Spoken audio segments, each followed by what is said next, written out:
Hey there, everybody. I hope all is well. I wanted to begin this first part of Journey to Obedience, this new podcast I'm doing, with just a conversation. Obedience is a big pill to swallow. It doesn't come natural, it doesn't come instinctively for us. As I stated in another video, the Bible says that we were born into sin and shaped into iniquity. David said that in sin was I formed in my mother's womb. It's not easy to obey. I'd be lying to tell you if it was. It's not. It requires some work internally before you can be seen externally. You know what I mean? It's work. It's something you have to commit to. It's something you have to be intentional about. And to instinctively obey God and the things of God, to make it part of your norm, part of the natural flow, is something that requires commitment, effort, and discipline.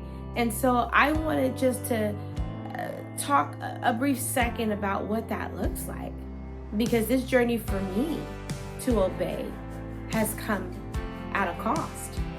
It's come at a sacrifice, and it has come at a point where oftentimes I've been in isolation. Even though I've been amongst people, I've been solo. I've been in solitude in a room full of others and in experiences with other people, but I could not be what other people could be. I could not do what other people could do because I had a call, or I have a call. And I have a choice I made to obey God. So how do you sit amongst things and people and still hear and still obey and still yield and still follow? Man, that requires some work. And a lot of times internally, what's inside you is saying, I can't, I won't, I don't have to. I'm grown. I have a choice. I have a voice. But the Bible, it's clear that all things that are lawful are not expedient. And just because we got a right to do something doesn't mean we have that right if we're choosing to obey. How do you be quiet when you got so much you want to say? How do you show grace? How do you show kindness? How do you render love and mercy? How do you turn the other cheek? How do you do these things when everything around you is calling out you to do the opposite? Well, that's where the decision to obey comes in. That's where the journey begins. The journey begins with the decision.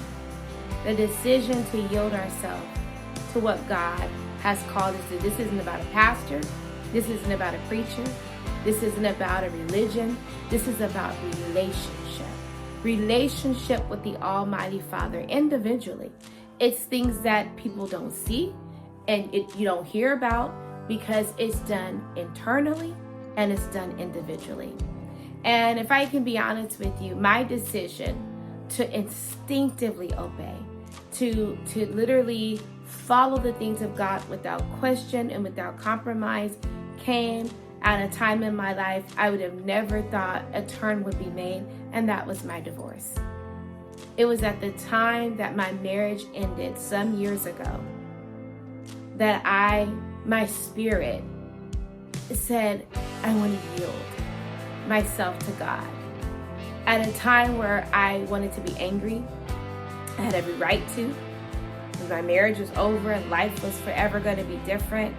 I wanted to have an attitude. I wanted to do all the things opposite, but everything in me yielded this huge drive and determination to follow God at what seemed to be the most inopportune time. But I tell you, things happen when you obey.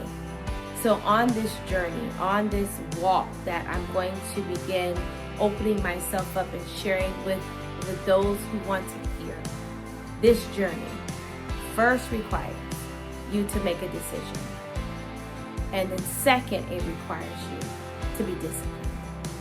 And we're going to talk about my experiences with the hope and my prayer that it encourages you on your journey.